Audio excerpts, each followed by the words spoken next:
My name is Christine Craig, and I am a program director at Detention International. Any of you ever heard of us before? JDI? No? Okay, great. Well, that's why you're here. Good. JDI, we're a nonprofit health and human rights organization, and our mission is to end sexual abuse in custody. So we were founded in 1980 by a survivor of prisoner rape, someone similar to Joe, who was committed to addressing this issue in a multitude of ways. So we work through policy. We do a lot of work directly with corrections departments, so juvenile justice agencies, jails, prisons, immigration detention, to help to really address comprehensively the issue of sexual abuse in custody. We don't litigate. We're not coming in to catch you doing something wrong. We're really here as helpful partners to assist you in, again, eliminating and addressing and minimizing as much as possible sexual violence in detention. So I also want to just briefly introduce Joe. We'll do more of a more in-depth introduction when he's about to speak, but Joe Booth is a member of our Survivor Council, and he came all the way from Los Angeles to be with you today to share his story, so we're really glad he's here. Teeny bit more about me, since you notice I don't have any letters after my name. All of my bona fides come from the work in the field. I've been with JDI for 6 years, and my background is as a rape crisis counselor, rape crisis therapist in California. So that's a 60-hour certification for domestic violence and sexual assault. And I've worked with literally thousands of prisoner rape survivors, again, like Joe, who contact JDI daily. So we get about 3,000 letters a year from people, over 3,000 now, actually, of people who've been abused in custody. And so for a number of years, my job was to provide crisis intervention, support, information, and referrals to those folks. Then I got a very wonderful promotion, and now I'm traveling around the country doing trainings in TA, and also pairing directly, again, with corrections departments to help them to implement the PREA standards and, again, to address sexual violence. So my expertise, again, is in policy analysis, lots of staff training, inmate education, especially peer education, where inmates train one another about this issue. I've helped to establish confidential inmate counseling programs in facilities, and also coordinated response teams, or sexual assault response teams, also known as SARTs, within custody settings. I think that covers it, right? Cool, they'll listen to me now, right? Okay, great. So again, really, really glad you're here. We see this as much more of a conversation. There is quite a bit we'd like to cover with you in the next 90 or so minutes. But again, your questions, your feedback, your input. I know you all are in a variety of places, I'm sure, with PREA implementation. And just to get a sense, how many of you attended Sunday's specialized training for medical mental health? Okay, so a good half of you. My apologies in advance then for any redundancies. JDI is working very closely with NCCHC to develop that curriculum, so you'll see some cross-pollination. What I'm hoping to do today, though, is to get a little bit more in detail, and in particular, to bring survivor perspectives into some of these issues. So apologies if any of this feels like review. For the rest of you who didn't attend that session, just so you know, NCCHC is developing the actual curriculum, the content for the specialized medical and mental health training that's required through the standards. So that's an awesome shortcut that all of your departments and agencies will have, and it's something we're really excited to be a part of. Quick question again for all of you, and then I promise we'll jump into the content. As far as thinking about PREA implementation, either in your facility or in your agency, and we'll exempt our Canadian colleague, you're free from not answering this, I want to get a sense of how far you all feel like you are as far as implementing. You can think maybe specifically the medical and mental health standards if you're not aware sort of agency-wide, but just to get a sense, how many of you would say you're about halfway or less to where you want to be? So maybe 50% or less of implementation at this point. Okay, thanks for your honesty. Cool, you've got till August, so that's not bad. The rest of you, who would say you're like 50 to 75%? You're doing pretty good, but there's some areas. Okay, and who feels like they're pretty darn there? Ready for an auditor to come in tomorrow? Great, so I'll be handing the mic over to you then throughout today's, no, okay. Well, I really want all of you, again, to share your perspective, share what you're doing, and we'll dive in. The last thing I'll say is that this is the first part of sort of a two-part session today. The next session, when I'm sure most of you will be scattering to the airport, but for those of you who are here, our last hour of the day will be spent looking at more pragmatically, how do you actually take all this really, hopefully useful information and translate it into actual practices, trauma-informed approaches with your patients, with your clients. So just know, again, this will be a bit more of a broad overview, the start of the conversation. Our next hour will be really, so what do you do with all the info, right? Okay, any questions off the top of the hour of things you know you'd like to have covered or dying to ask about PREA, just so I know to cover it? Okay, you're giving me free rein, don't forget that. Okay, let's jump in.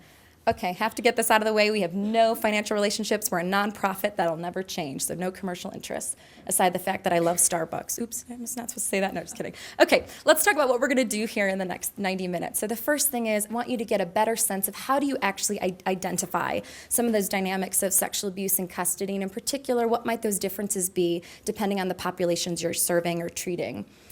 We're going to have hopefully a nice overview of the immediate, short-term, and long-term impact of sexual abuse in custody. That's also where Joe's testimony will be able to give you that first-hand account that no matter how much research I give you, he's going to be able to show you better than I can ever tell you. And then finally, I want you to understand, if you don't already, the basic requirements under the PREA standards for medical and mental health practitioners. It'll also hopefully give you a chance to ask some questions regarding any of the standards if any of it's unclear. So that's what we're up to today.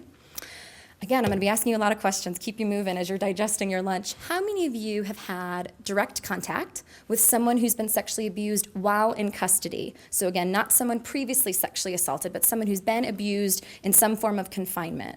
Show of hands. Okay. It's a trick question. What do you think the answer is? All of you.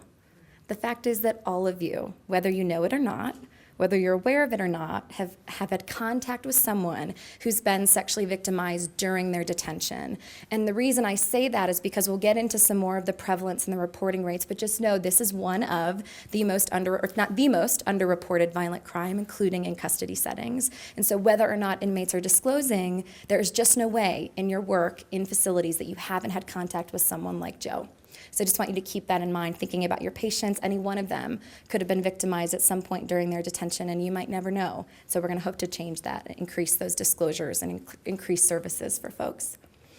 Okay, and I just want to emphasize here, JDI's approach, our belief, our philosophy is that no one can end prisoner rape and sexual abuse in custody on their own. What I mean is it's not just the job of nurses, of wardens, of doctors to put an end to this violence. This is such a pervasive, such a complex issue that is multi-layered. If we're serious about ending abuse in custody, and I know you are, that's why you're here, we have to really take a multidisciplinary approach. So we have to have medical mental health at the table, but we also have to have survivors and inmates and their loved ones. Their voices and perspectives are really critical.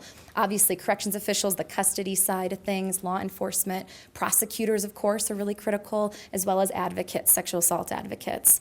The other thing I want to mention about survivors is JDI has a Survivor Council. I forgot to explain what that means, Joe. So that means Joe serves in an advisory capacity with about 10 other survivors, that sound right? From around the country, 11, okay, see, he's got the stats, who've been abused at some point in their confinement. They provide us with policy recommendations, feedback. They obviously come speak with us as often as possible. And again, we also have survivors who serve on our board of directors, which means they're my boss, which is great. Okay, so let's do kind of an overview of sexual abuse in custody.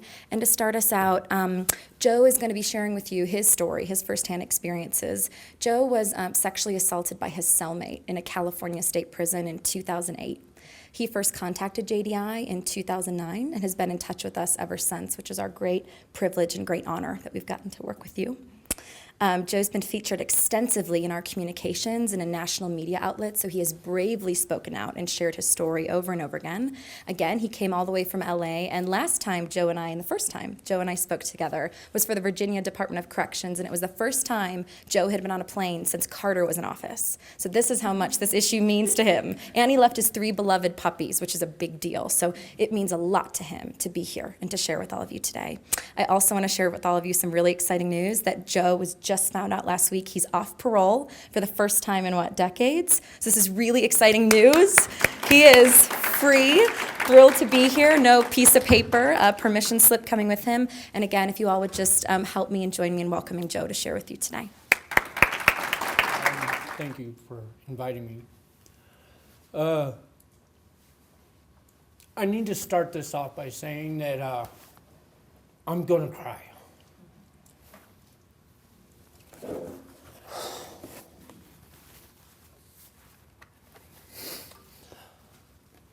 Some of the stuff that I'm going to give you is pretty factual and pretty nondescript, but some of it is very personal and is very painful. So this is how I heal myself, is by sharing my story and hoping that maybe some of you take a piece of it with you. It's an honor to be here. I'm one of over 200,000 people who are sexually abused every year in the Department of Corrections. In the fall of 2008, I went to prison for attempted robbery. That was in the state of California. I'd been in prison a couple of times, had served quite a few years. I thought I knew how to handle myself. I thought I knew what to avoid.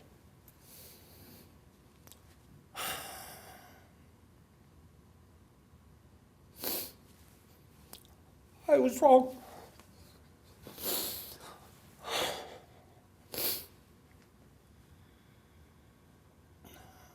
I didn't expect to be housed with a convicted rapist who would torture me for days. I was sentenced to 3.5 years for the crime that I did. I will live a life sentence as a survivor.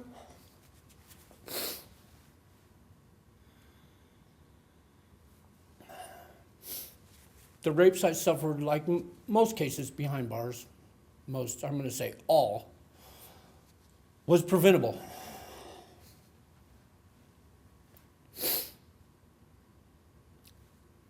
I don't know about all prisons, but California prisons are required to separate perpetrators, predators, from likely victims, from those that would be easier to prey on.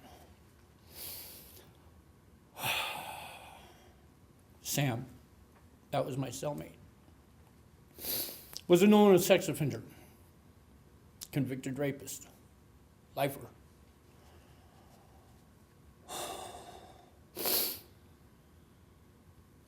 Not only was he a convicted rapist, not only was he a lifer, but he had multiple cases of assaulting his gay cellmates while incarcerated. I'm gay, openly gay. Have been since I can't even tell you when. I was considerably smaller then. I was a lot more frail.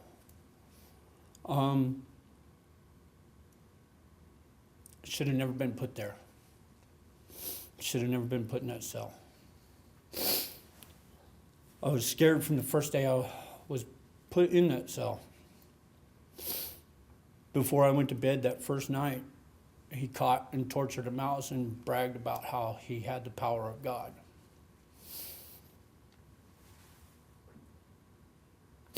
I told my psychologist the very next day.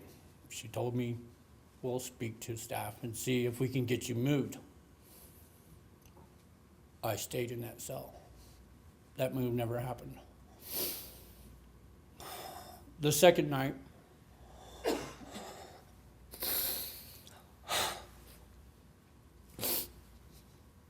he raped me for the first time. Pulled me off my bed, held me down, and threatened me with a knife if I resisted. Told me that he would kill me, made no uncertain circumstances, that he was a lifer and had nothing to lose.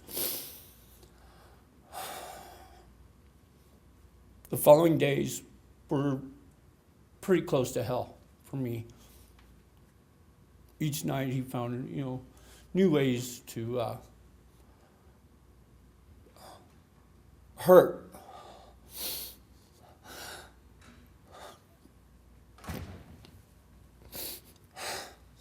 Not just my body, but me.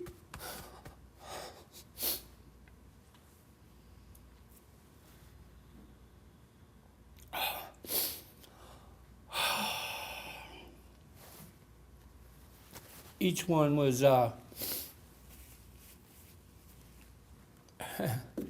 each one was worse than one before, but how do you determine what's worse?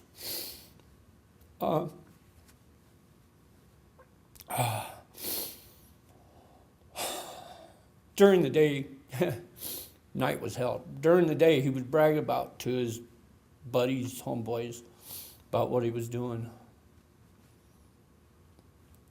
I can't even tell you what kind of degradation it feels like to stand at a door and have people talk about you and what it's going to cost to sell you to another man. Like I was a CD player or a cup of coffee.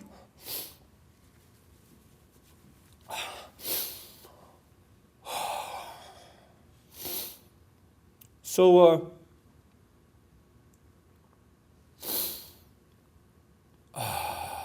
I tried multiple times. Talk to the staff for help. It's a lover spat. Really.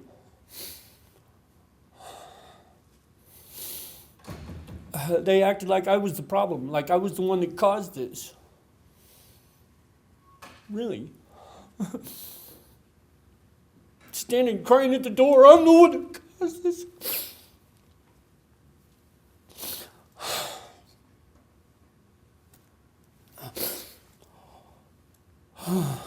After several days of this, the rapist was taken to the medical for chest pains or whatever, I don't know. I begged, pleaded, crying. The first officer I saw, help. Yeah, shrugged me off. I don't have time for your gay shit. Really?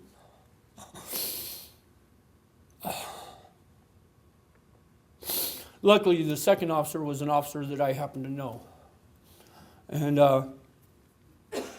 took me pretty seriously and got me out of that cell. I thought it was safe. They took me into the day room, butt naked, and set me on a 4x4. The little cotton collection swabs. In the middle of the day room, they set me on a 4x4.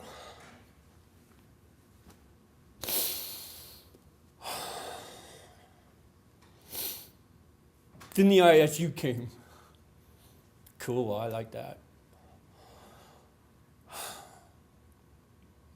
Yeah, the ISU came. Investigative Services Unit investigators. We called them the squad.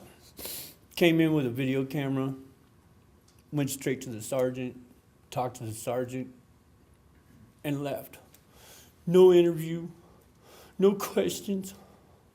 I knew right then that investigation was only happening because that officer said that he thought that this was necessary, but the investigation was not going to be taken seriously. How can you take it seriously if you don't ask me what happened? I sat in the day room for about an hour with no clothes on, hands cuffed behind me. All the people in the cell is yelling and screaming at me. Then they dressed me and sent me to the infirmary. The nurse asked me some questions, completely unrelated to what I was going through.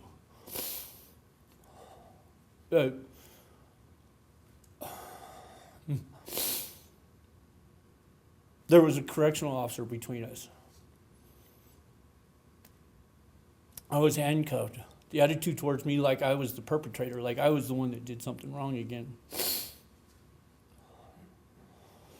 After the nurse asked me these few unrelated questions, I interrupted and said, "Hey, look, I was raped for 4 days by my cellmate."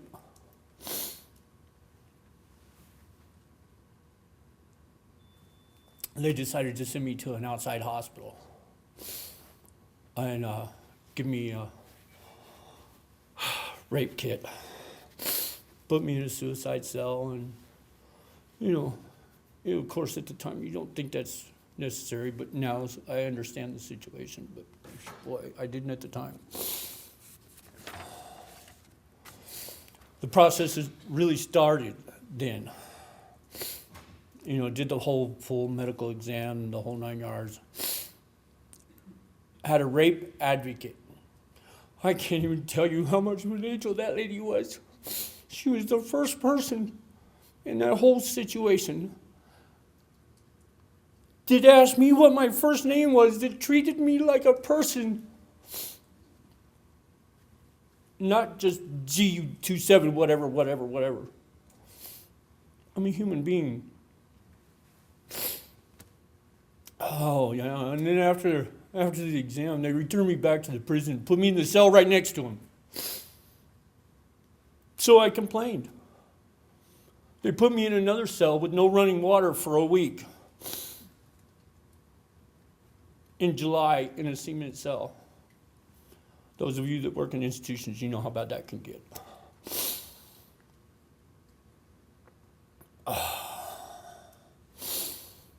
Once I was out of immediate danger, I began to sense the devastation of what he took from me.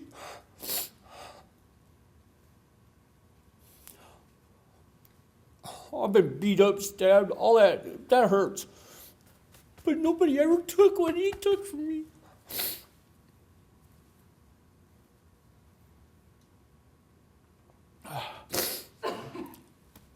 I had a complete a complete breakdown. I was destroyed. I was already living with HIV. My doctors and I was pretty sure that I was going to be one of those people that you hear about, you know, that lived 10, 15 years with HIV without ever having to take a pill. I was completely undetectable. You're all medical, most of you are medical professionals. The numbers are pretty much irrelevant, but I was undetectable.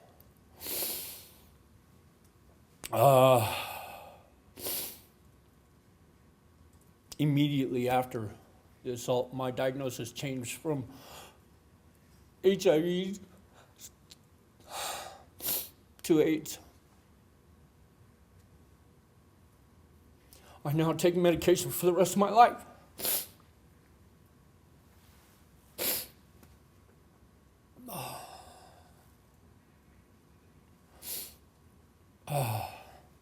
That really kind of hurt.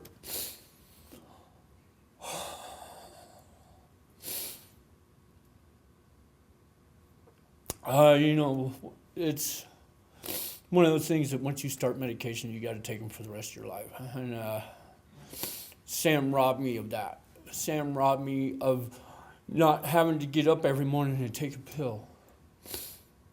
It doesn't sound like much, but it means a little bit to me. As I slowly started to accept the reality of the fact that I was a rape survivor, I made contact with JDI. By the way, the only organization dedicated to this cause. And trust me, I searched and looked. This is the only organization dedicated to that. At the time, I didn't know there was anything like that. I know, I looked. They put me in contact with rape crisis service centers, some other organizations, and you know, that helped me with some legal issues to seek justice. They held my hand through the mail. Between them and my mama, I don't know how, if I'd have made it through. You know, but once I was transferred out of that prison and put into a lesser security. Oh, by the way, this all happened in ADSEG.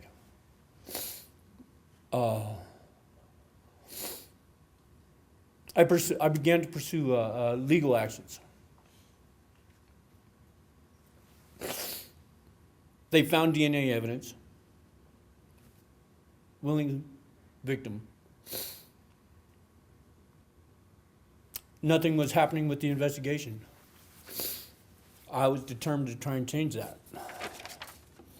I contacted the Sheriff's Department, Department of Justice. If there's a department, I contacted them. I didn't, not a single response with the exception of the sheriff's office. And what they told me is that because I'm an inmate, I cannot file a sexual assault case against another inmate in the state of California.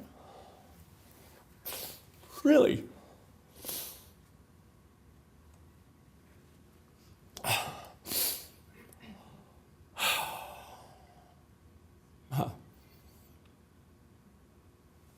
So, I'm educated, good vocabulary. I got in the library and started educating myself.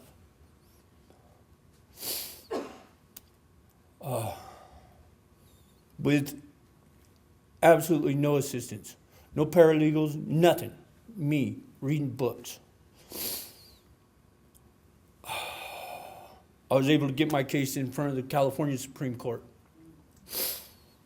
And that's when after I got it in front of the California Supreme Court, that's when I was finally able to get an attorney to help.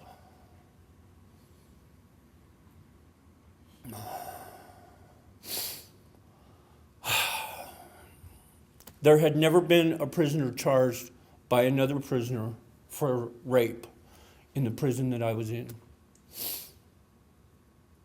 I was the first one to do that. The case went to preliminary hearing. Dismissed for lack of evidence.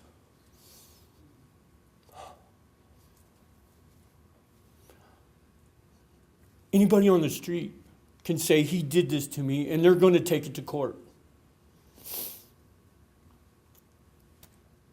There wasn't enough evidence, huh?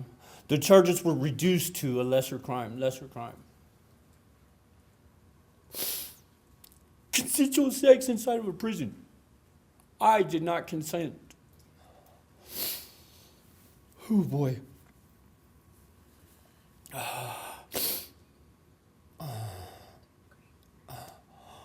I've been through a lot, but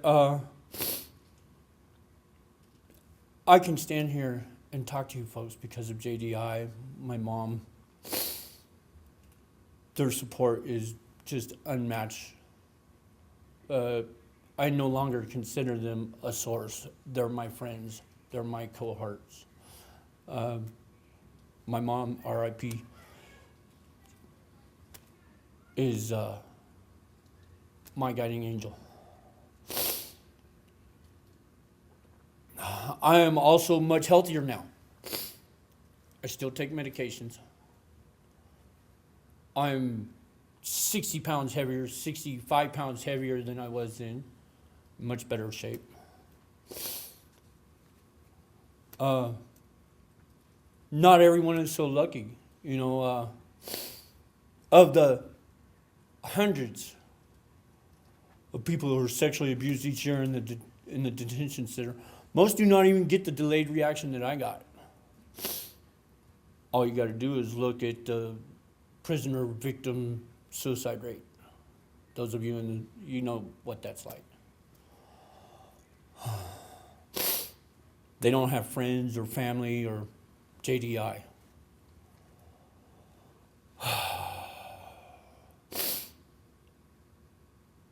Knowing firsthand the devastation of prison rape, I want to make sure that this kind of thing doesn't happen to anyone, ever. The prison where I was incarcerated should have never let me get raped, should have never put me in that prison. And once I was raped and disclosed, they should have reacted professionally. They should have listened to me. But I'm just an inmate. It's still not easy to share my story. But if people like you, who are inspired just a little bit, to look at everyone that's in your care, everybody that's in your care, I don't care how big or strong they look or how weak or small they look. Don't look at their chart, look at their face.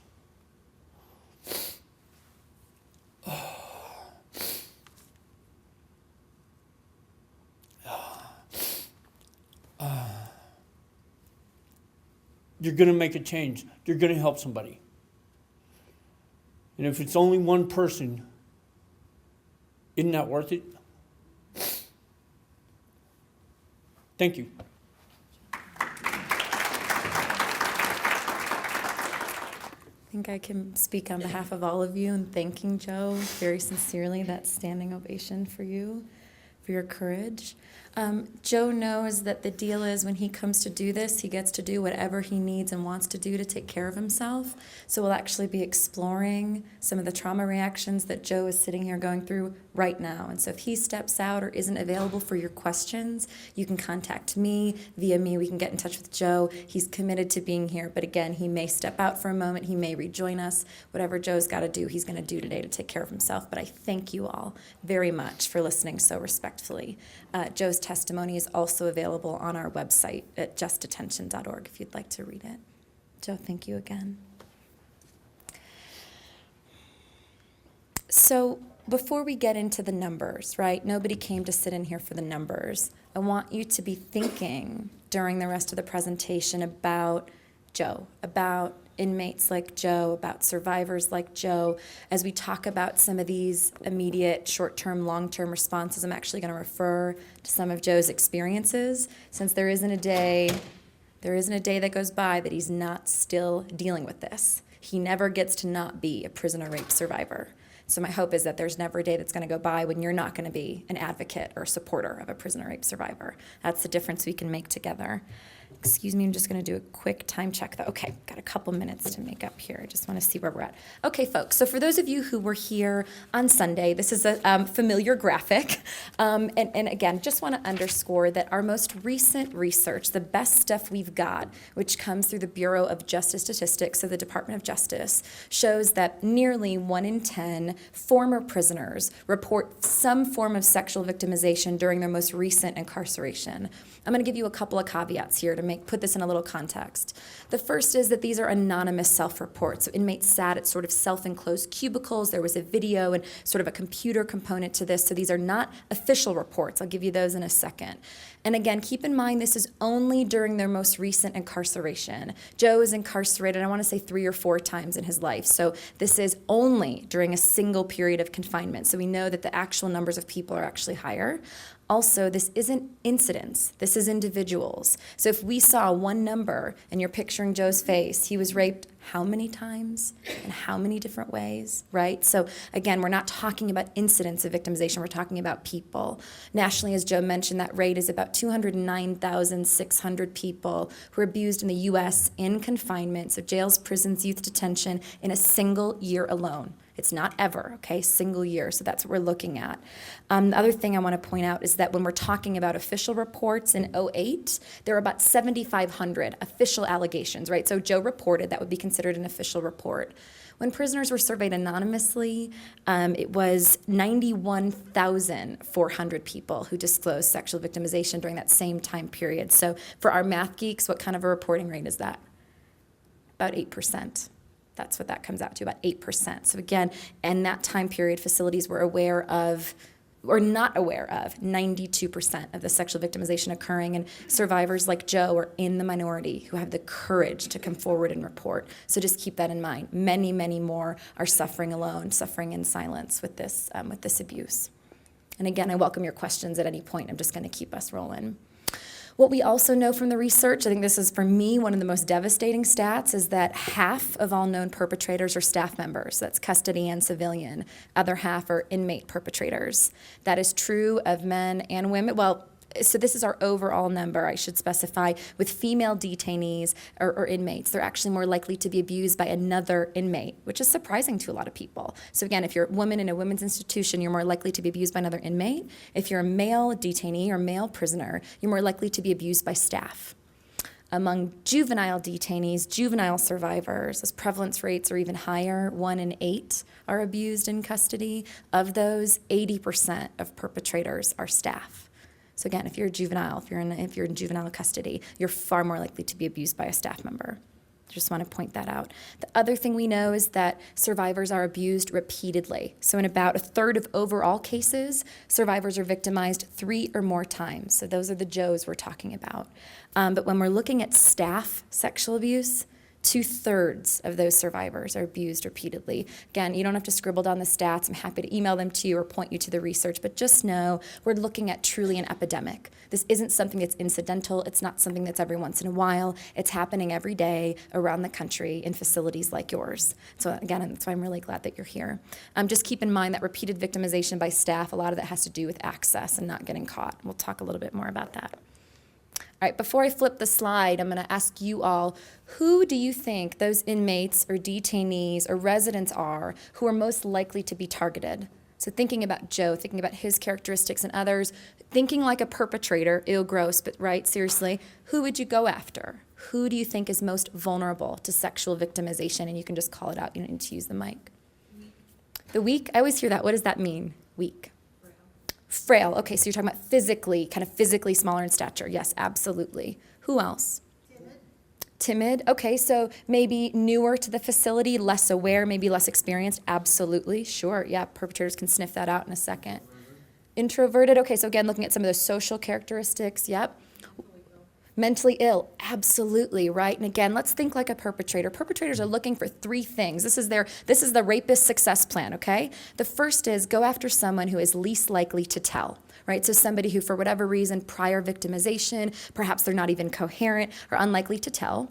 The second thing is if they do tell, they're least likely to be believed, okay? So they're the people who, for whatever reason, and I missed the first one, is those who are least likely to fight back, right? Who are physically less likely to defend themselves. So least likely to fight back, least likely to tell, least likely to be believed if they do tell. So what we know, right, of course, chronically mentally ill or seriously mentally ill inmates many times are seen as malingerers or that they're exaggerating. And again, look, we get reports from some survivors who report being raped by satellites in their sleep. Okay, obviously we know 99% of the time they're not being raped by a satellite, but what would that indicate to you all? Something's going on. Mental illness, but also that perhaps something is going on. There's some abuse that's occurring that they're not able to articulate, right? Or that there's some kind of active auditory or visual hallucination. Doesn't mean there shouldn't be a full investigation. But yeah, we of course hear from folks who are very seriously mentally ill. Okay, I'm going to fill in the rest of it.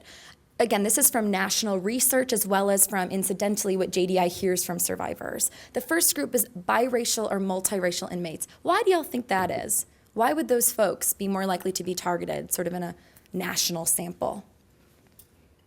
It's because, I'll give you the punchline just because we're short on time, it's because they don't have a natural affiliation group, right? Think about your facilities. Think about the racial segregation that we know still occurs, if not formally, then informally. If you are not, right, Black, white, Latino, if you don't have a natural affiliation group or a gang that you can affiliate with, you're on your own, right? You're much more vulnerable. And so we see repeatedly in studies much higher rates of victimization of those folks. Also, any minorities, racial minorities in a facility or in a unit are more likely to be targeted. So what I mean is you might be in an area where people of color are in the minority perhaps in your community, but if in a facility they are in the majority, they're more likely to be the perpetrators, and whoever is sort of the racial minorities in the facility are more likely to be targeted. So just keep that in mind. We hear a lot of myths about prisoner rape, but for example, Black predatory inmates. It's just simply not true. Those racial stereotypes don't play out in custody. It has to do with the composition usually of your inmate population.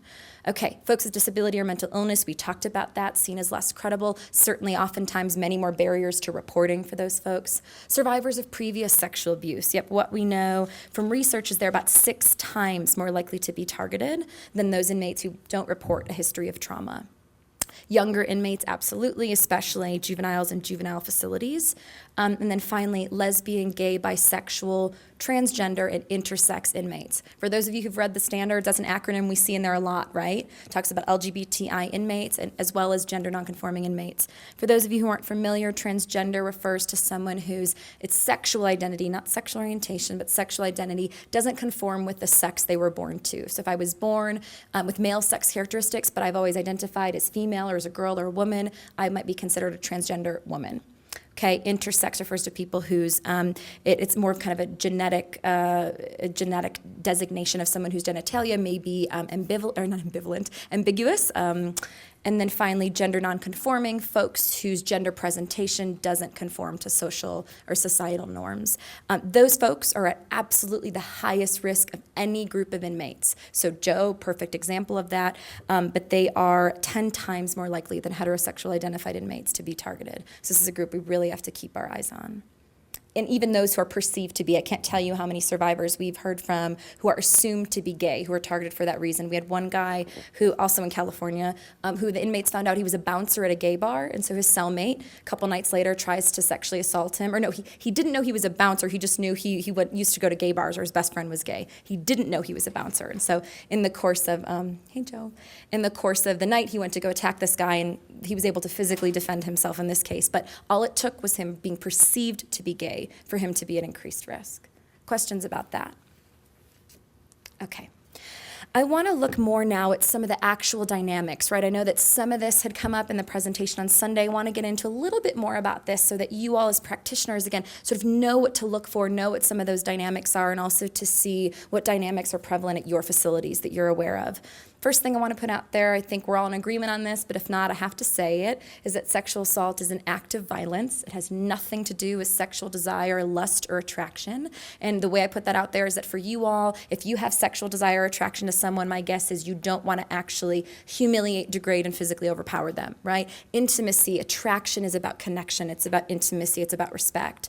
Rape is a violent crime where sex is the tool, is the weapon, if you will, that the perpetrator uses. It's about power and control. It's a way to maintain hierarchies, which, as you all know, in custody settings, pretty hierarchical places, right? Not only between staff and inmates, but among inmates. So rape, sadly, is one of the most effective ways to keep people in their place. That's why we see it as such a prevalent war crime, because rape is a really great way to degrade, humiliate, and destroy people, unfortunately. What we know about sexual assault is it exists on a spectrum, and it often, if it's not caught, if it's not reported, if it's not stopped, it's likely to increase in intensity and severity over time. Unfortunately, Joe's story is a perfect example of that. He talked about how over the period of the abuse, it actually worsened, if that's even possible to put it that way. But the perpetrator, once he knew he could get away with it, proceeded to sort of deepen the level of humiliation and abuse of what he was perpetrating. So we know that. So it's important to keep that in mind. What I want to mention is that state and federal sexual assault laws, so criminal sexual assault laws, right, your penal codes, do you think they extend to prisons and jails or no? Show me by head. Yes, no. What do you guys think? Yes, yes, yes. Yes, 100% yes. The same sex crimes that are illegal in the community extend to every single confinement facility in this country. There are no exceptions to that. They carry the same penalties. If anything, they may now carry additional penalties. So since Joe is victimized, many states have passed laws or increased penalties for sexual abuse that occurs in custody, particularly for staff members. So you'll now see some additional added penalties that prosecutors can use to go after staff perpetrators or inmate perpetrators. Sadly, though, we hear and see all too often cases like Joe's where those charges can be bumped down to sex with an inmate, consensual sex with an inmate, which of course is not a sex crime. It's not a felony. So we take that really seriously. One thing I want you to keep in mind, y'all, as you're thinking about sexual violence in custody is we're not talking about someone, right, jumping out of the bushes or attacking someone in the shower with a lock and a sock. Certainly it happens. Certainly we see overt physical force being used, and we'll talk about that. But the vast majority of abuse in custody uses forms of coercion that are often not physical in nature, right? So threats, abuse of authority, promising additional privileges, right? Taking advantage of someone's vulnerability. And the reason for that is perpetrators are cowards. Perpetrators are going to use the least amount of force necessary to carry out sexual abuse, to be successful. Why do y'all think that is? If I could get away with threatening you, for example, with a knife, instead of physically beating you, why might that be beneficial for me as a perpetrator? Thank you. Yes, less evidence, exactly. If I can get away with threatening you and your family, leave no physical trace, right? Semen, that just means we had consensual sex. What are you trying to prove, right? If I can get away with sexually abusing you or coercing you without the use of physical force, less evidence. Does that mean these cases are going to be tougher to investigate? Yeah. Does that mean your role in collecting information and providing care is that much more important? Absolutely. But these aren't the easiest cases to understand or uncover, especially given all the shame around it. So I just want to point that out. It's important to keep in mind that prisoners' choices, like Joe's, are constrained in so many ways that often, instead of thinking about consent, it's more helpful, I think, when we talk about prisoner rape, to think about coercion, to be looking for the absence of consent, but more so what coercive factors might be at play, what power differentials are going on. So again, I encourage you to sort of think of it that way. I want to really quickly go through some of these again. I'm just going to glance at our time here. Okay, so when we talk about sexual harassment, folks, the reason I want to emphasize this for a second is not only that it's included in the PREA standard, so we've got to be thinking about sexual harassment, so unwanted, unwelcome sexual advances, it can be requests for sexual favors, it can be comments about someone's body that are degrading, right? The reason why sexual harassment is such a big deal, guys, is that it often lays the foundation for more serious forms of sexual abuse. We also know it's a frequent grooming behavior of perpetrators. What do I mean by that? I work directly with the Miami-Dade County Department of Corrections. There are 6 site, no, used to be 6, now 5. They closed one down. Site department, county department. They have got over 6,000 inmates. They're bigger than a lot of prisons I've worked in. And I was working with one of the security lieutenants who told me that there was an inmate in one of our facilities who was being leered at by another inmate in the showers. A guy would watch him all the time when he showered. Do you think he reported it? No, come on, right? The guy's just messing around with me. He's just being a jerk. No big deal. A couple of weeks or a couple of days after that, the inmate who was leering in the shower left his pubic hair on this other inmate's bed. That was when the inmate who had been leered at realized, look, this guy's sick, this is escalating, and he told staff. The great news is that MDCR, Miami-Dade County, did a great job of responding to the incident, collecting information. They separated the two, and they moved. Okay, pubic hair on the bed, that's where we left off, right? Okay, you wouldn't believe the vocabulary we get to use every day, just like y'all, right? Medical staff, rape crisis counselors, we get the same thing. We use words most people never want to have to hear. Okay, scrotum, right? Okay, still hate that word. All right, so in this case, right, they intervened, inmates were separated, the victim was given some needed services, assessment, reclassified, so is the perp, did an investigation. Do you think by those actions, MDCR prevented possibly more serious sexual violence? Absolutely, right? Everything's fine as far as we know. Okay. They'll let us know if Otherwise, we'll hear screaming. Okay, okay. Gotcha. Thank you, Kim. I appreciate that. We'll all pretend like we can totally concentrate now, right? We're in this together. Okay. So again, preventing more serious crimes. If sexual harassment is occurring, you don't want to wait and find out if the perpetrator intends on escalating, right? The violence. So good to be aware of. Protective pairing. What do I mean by that? You all are the experts. You tell me. What am I talking about there? For example, the ADSEG situation, if he needed to go to ADSEG, he should have been placed with somebody that was. Oh, okay, so you're talking about more sort of protective custody and classification. Sorry. No, but good point. He absolutely should have been protected. What I mean, yes.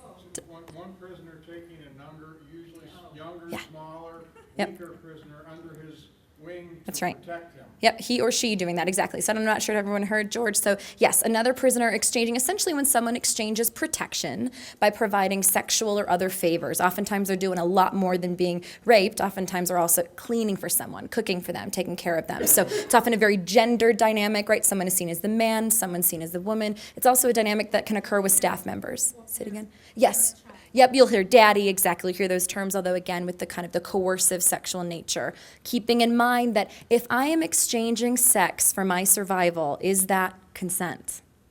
Right, no, consent, we're talking about an act of free will, right? It was someone understanding the ramifications. If I'm doing that in order to survive, or I'd rather be raped by one person than gang raped, that's not consent. The reason why that's so important for you all to understand that is in your education and work with your patients, with your clients, that many of them will look at that dynamic and assume that that's consensual. Joe and I talked about that over coffee this morning for an hour. He's got a lot of really great ideas about outreach and how to educate inmates on this topic in particular, so feel free to approach him on that. But it's something that's really important. That is perceived both by inmates and staff as consensual many, many times, and it's just simply not. You don't see trauma reactions from that, from a non-consensual. It's been a while since I've been trained on the PREA. My understanding is there is no consensual sexual Good question. So the question was asking whether or not that your understanding from PREA is that there's no consent. So actually, you're right and wrong. So let me tell you about both. Both are true. So according to PREA has nothing to do with inmate on inmate consensual contact. The standards actually acknowledge, the Department of Justice acknowledges that two adults can agree to have a sexual relationship in custody. However, it's against the rules in many states and against the law. So many of the jurisdictions we work with, it's a misdemeanor, right? It's considered a rule infraction. So the Department of Justice has no opinion whatsoever on your ability to regulate inmate sex. But the standards have nothing to do with sex. What is considered non-consensual per the PREA standards is any sexual contact between staff and inmates. So in all 50 states, that's considered sexual assault, right? It's part of the penal code. It's considered a sex crime. Some states it carries various penalties. But so you're correct. When it comes to staff having sexual contact with inmates, it doesn't matter if it was willing or not, it's considered sexually abusive and it's covered under PREA. But if two inmates are caught engaging in what appears to be consensual sex, you're gonna have to make that determination whether or not there was coercion. If there wasn't, then it doesn't fall under PREA. Good question. You can still have a rule violation, but it's not PREA. Yes, sir? But initially, PREA said that there was no consensual sex. And which PREA, sorry, because PREA is not a person. Are you talking about the commission? What are you referring to? The very, very first documents that came out. Mm-hmm.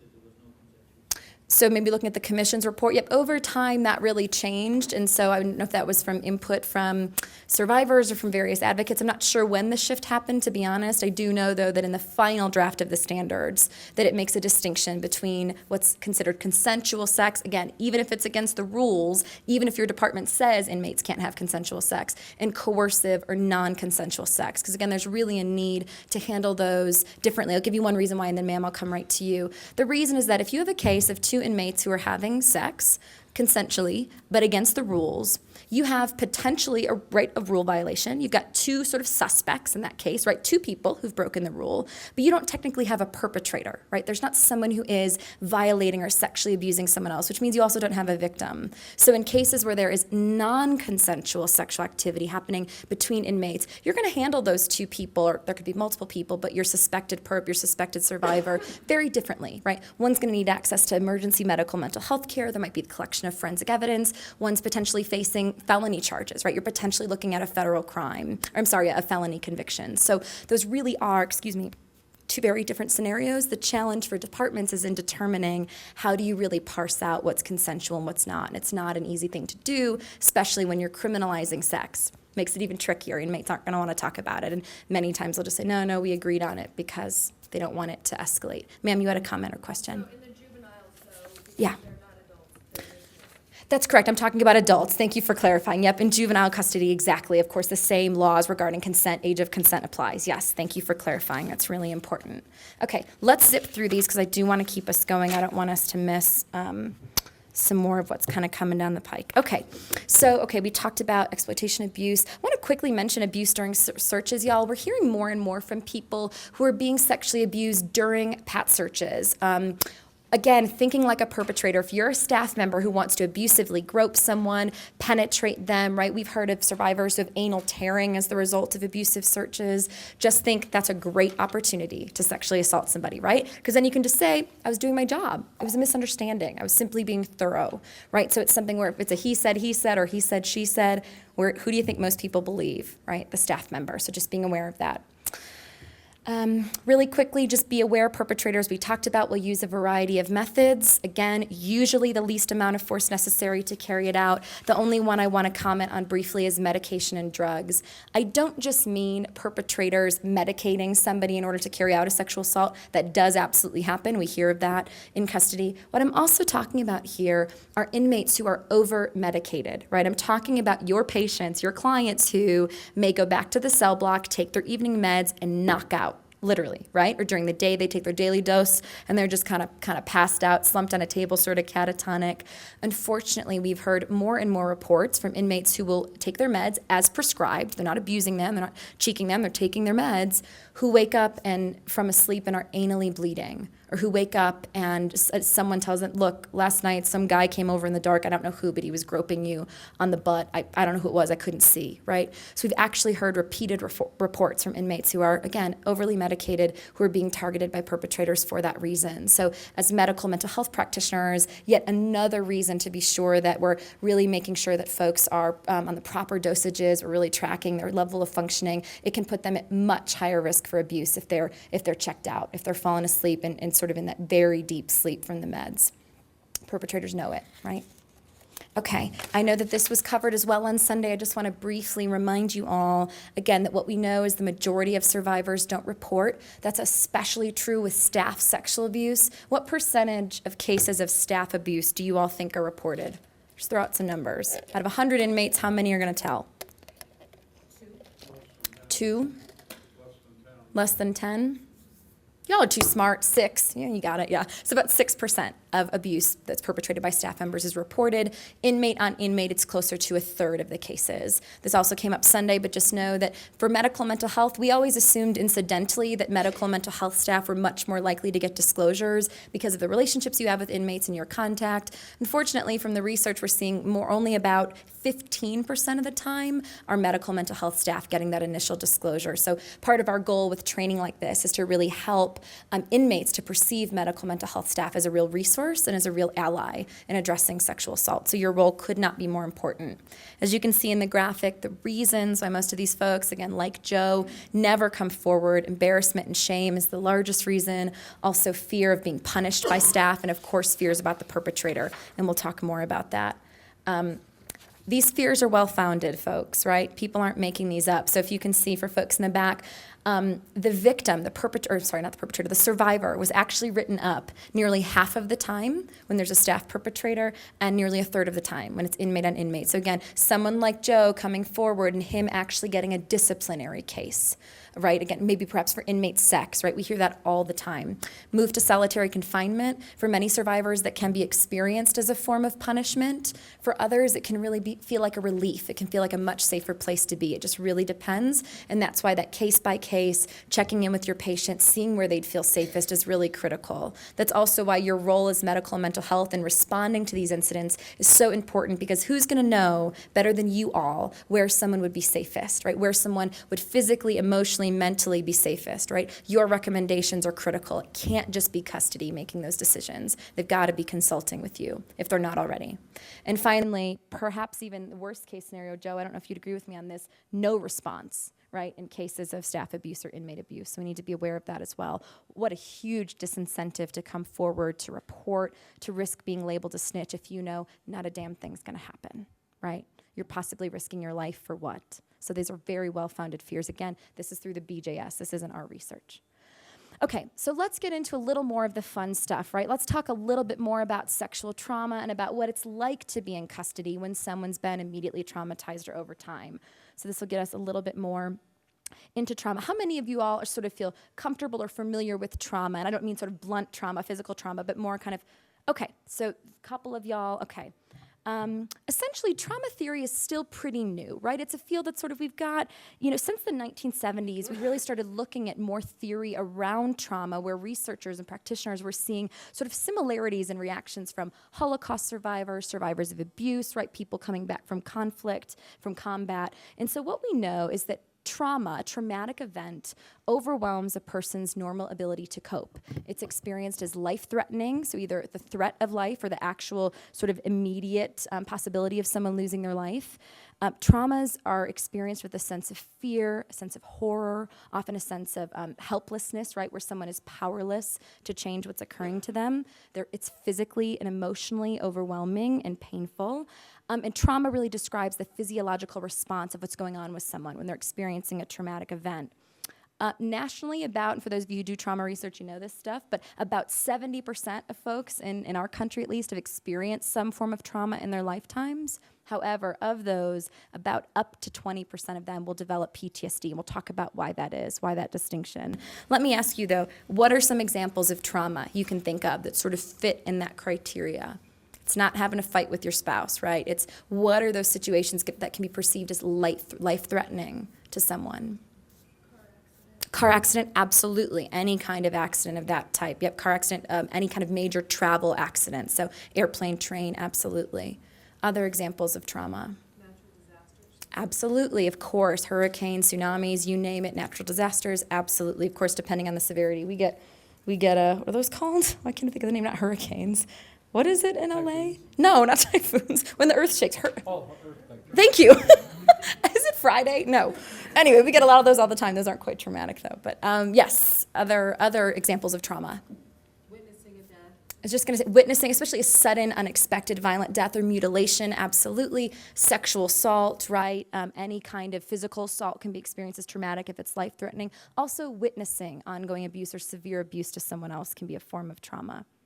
Great. So let's talk about what's really going on for someone during a trauma. So let's talk about a little of the fun neurobiology stuff for a second. So when someone is experiencing a trauma, most of the time, and for those of you who attended Sunday, you're picturing that diagram that Carla had, right, talking about the bypass of the brain. For those of you who didn't get to see it, I'm just going to kind of move around my hands to show you. But for our normal cognitive functioning, most of us are using our the front of our brain, right, cerebral cortex. We're kind of with higher level cognitive functioning. We're thinking, we're reasoning, we're making decisions, right? That's sort of that adult, more advanced brain. When someone is exposed to trauma, that survival mechanism kicks in. It's no longer about thinking, about rationalizing. We're immediately moving into survival mode, which means our amygdala is taking over. Our brains are literally hijacked during a trauma so that our fear center, right, you can call it our reptile brain, right, is in charge, which means there's no time to think, we're reacting. And I'm sure many of you have heard of the fight or flight response, right? Who's familiar with that? We've kind of heard about that. Okay, freeze is one that doesn't come up as much, but in fact is far more common. Tonic immobility is a term some of you, right, are familiar with. A lot more research has been done with tonic immobility with mammals, non-human mammals, but there's been some great research out there looking at the effects of when someone is being traumatized, that short-term paralysis, right? Many times survivors will say, I couldn't scream. I opened my mouth and nothing would come out. That can be a sign of that tonic immobility, someone literally unable to process verbally or to speak verbally during when that's going on. And Joe, you had talked about how as you were being abused, there was much more of that fear response or that freeze response, right? And how uncomfortable that was for you as somebody who was used to physically defending yourself, right? Again, that is a normal neurobiological response. And I think, again, as medical mental health practitioners, to be able to even just explain that, I mean, Joe, you and I have talked about that in the biology of trauma, it can just help to take away that shame and that stigma that somehow you did something wrong because you didn't physically fight back or defend yourself. One of the other ways you can kind of make sense of it to a survivor is looking for examples in nature. So that survival response, if you see a bear that's being attacked or there's some threat to a bear, most bears are going to either flee, get the heck out of there, or try and fight, right? That's what those nice big claws are for. You don't often see them curling up in a ball and trying to play dead, right? That's just not what their instinctual response is. But if you're looking at a gazelle or something, right, are gazelles going to fight back? Are they kind of putting up the dukes? No, their instinctual response is to run, is to flee. If you're a prisoner rape survivor, in a cell, in ADSEG, in the middle of the night, were there any officers posted outside your cell? No, that you could have screamed for?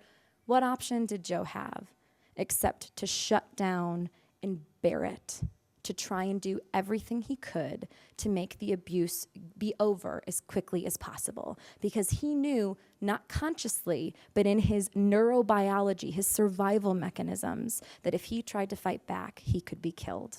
So that was an instinctual response, and it is so common with the survivors we work with. Again, another example of the freeze response, just think about what possums do when they're threatened. You ever seen them curl up in their little ball with their tail and just kind of sit there like they're dead? Possums literally play dead when they're being targeted, when they're being threatened. So those are some examples we see in nature. We're just mammals at the end of the day. We're no different, so it's a good example of that. Okay, overwhelmed, good, covered that. Let's talk about sexual trauma, though, since that's really what we're covering. That's what PREA is about. So what we know about sexual assault that's different from, say, a car crash, right, or a natural disaster, is that it's one of the most personal forms of victimization and the most personal form of trauma. And there's a couple of reasons for that. The first is that during a sexual assault, someone is not only out of control what's happening with their body, but it's literally like their entire choice, their entire personhood is being taken away from them. And Joe sort of described that, right? All of their agency is being taken away from them by that perpetrator. It's also experienced by many survivors as something they did that caused the abuse to happen. When I'm involved in an earthquake, I don't think that I caused it because of my attitude that day or what I was wearing. I didn't cause the earthquake. It just happened. I just happened to be involved in it. Same thing, car crash. Sometimes there's some self-blame involved, but you don't typically have support groups for people who are self-blaming because of maybe someone hitting them on the freeway, right? There's still a trauma response, but the difference with sexual violence is that victims are primed to blame themselves, and we have a victim-blaming society, especially, I think, for male survivors in custody. So just being aware of that. The other thing is that in most sexual assault cases, the perpetration is by someone they know. This wasn't a stranger who was abusing Joe, it was his cellmate, someone he was supposed to be safe with. In cases of staff perpetrators, 90% of the time, they're gonna know the person abusing them. So again, that increases and compounds the trauma and the victimization for the person. It's very personal, and again, leads them to believe it was something that they did.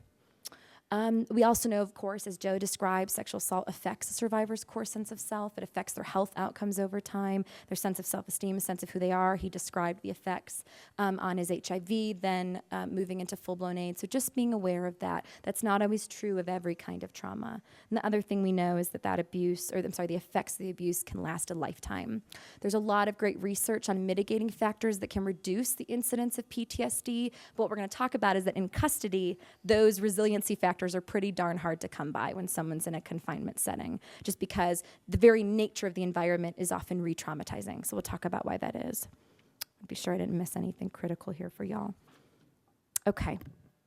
So let's really look at what's going on then in the immediate aftermath of a sexual assault, right? So what we know is that when we're looking at trauma responses, when we're looking at hypervigilance, right, the release of those adrenaline, the hormones that are getting released in the hyperarousal, we know that the immediate functioning of a survivor is impacted. So again, as practitioners, we're looking for someone comes in the clinic and says, my butt hurts, but you notice they're trembling, thoughts are racing, they're having a hard time concentrating on what you're saying. They mention that they haven't been able to sleep in 3 days. What should you be thinking? Probably there's some kind of sexual abuse that might have occurred, absolutely, and there's more to the story that you might not be hearing. The other thing you want to be aware of is that whenever a survivor is triggered, so not just in the immediate aftermath, but if, say, months later, and Joe, can I share the story about when you were pulled in the day room at the other prison? Yeah. Joe was transferred to that other facility he told you about. Well, one day there was a race riot, right? And they asked, the officers in the unit asked that all the inmates go into the kitchen, the cafeteria, and sit handcuffed in the middle of the room, right? And just sit there out in front of everybody. Well, at the time, Joe was an extremely compliant, would you say, you're a good programmer, he never had any disciplinary issues. He flat out refused to do it. He's like, there's no way you're getting me to go do that, sit down handcuffed in the middle of the room. He didn't even know at the time the reason he refused to do it was because that is what had happened to you when he was sexually assaulted. But that instinctual survival protective response kicked in to keep him safe. His brain, his body was saying, if I go do that, I'm going to be abused again. If I go do that, I might not survive. Joe didn't even know why then, right? It was only until later that you realized that was that kind of response. I'll give you one other example. Last time Joe and I spoke together, can I share about when you went up to your room with the noise? Okay, I'm reminding you about all this stuff. Last time when Joe spoke to an audience, he did an amazing job. He was thanked by all of you. He went back up to his room for some rest. When Joe was in prison, or just two of the main ways he relaxes is listening to music, right, having on some nice tunes, and he could sleep, right, again, because you've been down a long time, with all the lights on, right, curl up for a nap with this lovely fluorescent lighting. Well, two things happened after he shared his testimony and went upstairs. He couldn't stand the sound, couldn't stand the music of the radio. He turned it off. And would you believe the lights bothered him like crazy? They felt really intrusive, overwhelming. Again, thinking about the nervous system, about that hyper-arousal. He was in survival mode. When people are in survival mode, we're alert, we're taking in stimuli, we're assessing for danger all around us. So again, just want you to keep that in mind. He was in a state of hyper-arousal as a result of talking about the trauma. And so just imagine for a moment that he wasn't going back to a cozy hotel room, but rather a drafty cell with no running water. How's he going to be functioning? How's he going to be doing? So just keeping that in mind. We know the long-term impact is potentially the development of PTSD. Rape and sexual assault are two of the most predictive factors for PTSD, so just being aware of that. Women, twice as likely as men to develop it. We won't get into the diagnostic criteria today because we don't have the time, but just know that got to be more than a month, and you're going to have those 3 key factors, right? Which is we're looking for intensive re-experiencing, so flashbacks, right? Intrusive thoughts, avoidance or disassociation, right? So just it can be perceived as numbness, abusing substances, numbing feelings or thoughts, and then arousal. Again, Joe gave us some great examples of that. Jumpy, sleep disturbances, nervousness, irritability, right? All of those can be signs. We also know, and Joe talked about this, increased likelihood of suicide. You all know that the folks in your care are more likely to commit suicide anyway, right, as prisoners, as detainees. So are sexual assault survivors as a group. So when you overlay those 2 groups, we see a much greater likelihood of attempting suicide or even being successful. And for those of you who saw the Rodney Hewlin story, you got to see firsthand the disastrous consequences. We also know, of course, that sexual assault, sexual trauma can actually worsen psychiatric disorders or the symptoms of that. So to give you an example, we work with some survivors who are bipolar, right? If you think about the mania or the hypomania or the depressive stages, imagine, again, the nervous system being shot into these hyper-aroused and sort of shut down places, dissociative places. It can really, sexual violence can really exacerbate those symptoms. So that's why, again, your care and your services are so important. I think this is probably one of the most important things we'll talk about. I just want you to think about what can be challenging for survivors in custody. I want to ask all of you that. So if you've got a survivor, someone who's victimized like Joe, and they're locked up, thinking about your own facilities for a second, what do you think could be most challenging for someone to deal with if they're locked up after a sexual assault? Just environmental issues. What do you think might be challenging for them? Yes, sir. Okay, seeing the perpetrator, possibly repeatedly. Absolutely, absolutely. Right. We know that having ongoing contact with someone who is perceived, someone who's harmed you, and not just the perpetrator, right, but also their friends, right? Joe talked about how his perpetrator was talking, bragging with other inmates about the sexual assault. There was no confidentiality for him, as well as if it's a staff perpetrator, their colleagues. Sometimes in some states, staff have entire families working in a facility. So you're absolutely right. Yep. Other thoughts? Yeah, chaotic, right? Absolutely. The lack of control, certainly, again, yep, you're exactly right, thinking about sights and sounds and what might be difficult, absolutely. And so just overall, guys, the lack of control in custody settings is really difficult and triggering for survivors. And the reason for that is that one of the primary goals of healing, when I'm working with a client, when I'm working with a survivor, one of the primary goals is to help them to reestablish power and control and safety, right? Because that's what was taken away from them when they were abused. And so if you're in a custody setting where you're told what to do, when to get up, the lights being on or off, sounds around you have no control over your cellmate, you're supervised while toileting, showering, on the phone, if you're writing letters, so lack of privacy, right? And very little say over your medical providers, for example, right? So in thinking about that, it can really be challenging for survivors to regain any sense of safety or well-being when they have such a lack of control. I think that may have been part of why Joe really threw himself so much into the case he was doing, because that was a good distraction, right, Joe? That was something you could have some control over. You went to the library, he gave himself a sense of structure. That's great. I know y'all think probably inmates are really litigious. Part of that is that might be a way of coping with their trauma, is let me go, let me read, let me write, let me think about anything other than the rape.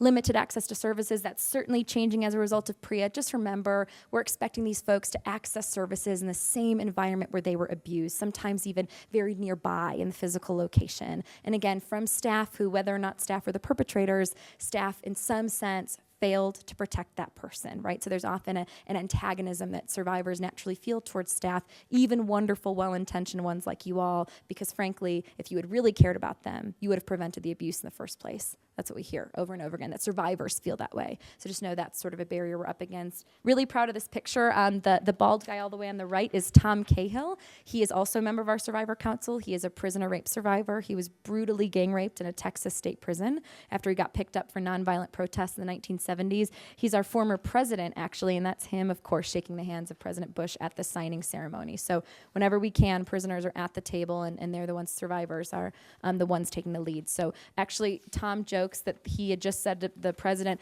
Mr. President, what does it feel like to have a hippie in the Oval Office?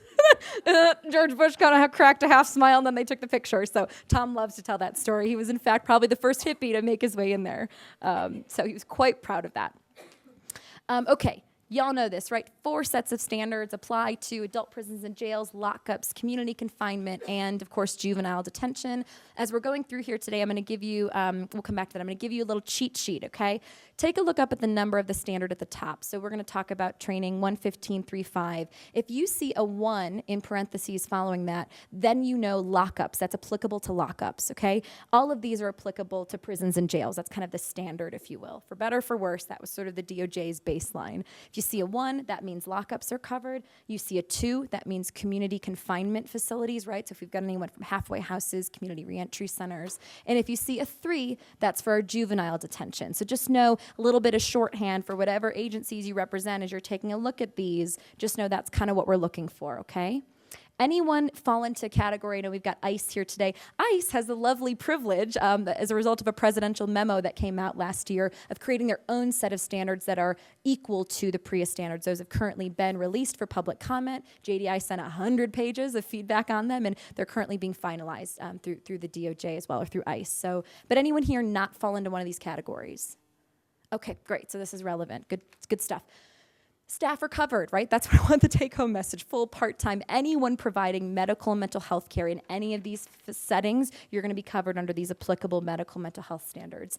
Anyone here not consider themselves a staff member per the PREA standards? Or do you have a question about whether or not you qualify? Like administrators? No? Okay. All right, so just let me know if you've got questions about that. But the standards are pretty clear about who's considered a medical mental health staff member. Okay, you all know this. That's why you're here, especially those of you who attended Sunday, there's the required specialized training for medical and mental health staff. It's got to be documented. All of your medical mental health practitioners have to get it. Again, the audits start August 2013. So if you all are administrators or you know your colleagues haven't gotten this information, just know NCCHC is developing that specialized curriculum, and also at JDI, we're happy to assist if we can in helping you to get connected with where you can get some additional information, but NCCHC is a great resource for this. Okay. Coordinated response. What I just want you all to know is the standards are really clear that there has to be a coordinated response to allegations of sexual abuse in custody among all those folks you see there. And the reason for that is that there is so much going on in the immediate aftermath. I want you to just think for a second in Joe's case. How different would it have been when he told, the first staff member he told, first of all, if they believed him, if they took it seriously, and if they had initiated a response and had coordination among medical staff, among mental health, among the sexual assault nurse examiner, the rape crisis advocate, the investigators, law enforcement, custody. Can you imagine if they were all on the same page, they were all communicating with one another, and all of their first and top priority was his safety and well-being, and also obviously addressing the incident. Instead, Joe got this really protracted, disorganized, some of the time frames were off, he went to different people at various points, it wasn't coordinated. And so that's part of why this standard is so critical, and why, especially for you all, no one brings the expertise you bring. No one has the knowledge and the professional experience that you all bring to addressing these incidents. So you are absolutely critical. If right now your facility gets an allegation and they start the investigation and no one is involving medical or mental health, they're on the wrong track. So again, your role is really critical to effective response. Evidence protocols. I think this has gone over quite a bit. I'm not sure this is new to anybody, but just knowing that victim survivors have the right to access to medical forensic exams, that's really critical. They've got to be provided by qualified practitioners, someone with specialized training. Actually, I want to pause there, Joe. I know you have to go and catch your shuttle. We can always come back to this, but any questions specifically for Joe or any comments before he leaves us, since he's got to run out to the airport? Just want to give you all a chance before we wrap up. Anything for Joe?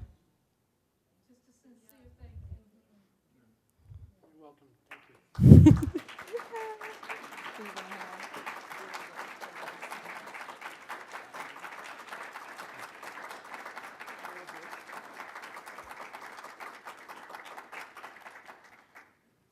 you very much. We love you, Joe. I'll call you tomorrow. Let me know when you get in. Okay, you better. Okay. Who wants to go back to the standards? I'm just kidding. That's recorded. That can be cut out, right? JDI never said that about the PREA standards. Okay, where are we at?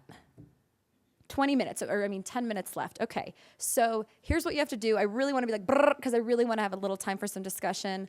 Outside confidential services, that's really critical. Just know rape crisis advocates, they are your friends. They're not there to duplicate the work you're doing. They're not there to provide medical mental health treatment. They're there to provide special confidential rape crisis counseling services. I work in conjunction with all of you. When I'm assisting a survivor, I'm not there to take your place. We're there to work together because I get to have confidential access to them. You all don't, right? Because you're medical mental health practitioners, you're mandated reporters. So just know the differences in those roles is really critical, and to really work as a team. We have great working relationships with medical, which I'll talk about more in the next session, but just so you know.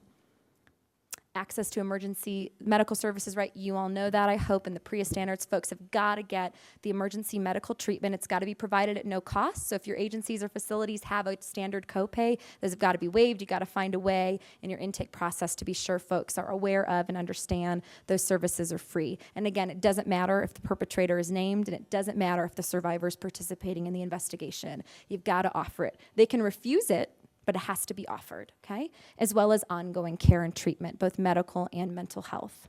And it's got to be consistent with the community level of care. Again, think about the impact for Joe if there had been effective, comprehensive medical services, if he didn't get an insensitive provider in his case, but also, what if he had gotten some follow-up services? Do you think the impact of the trauma would have been as acute, would have been as great if he had been able to get effective treatment, get roped into services? Of course not, right? But he was left to fend for himself. He was transferred, got the hell out of there, and no one wanted to hear about it anymore.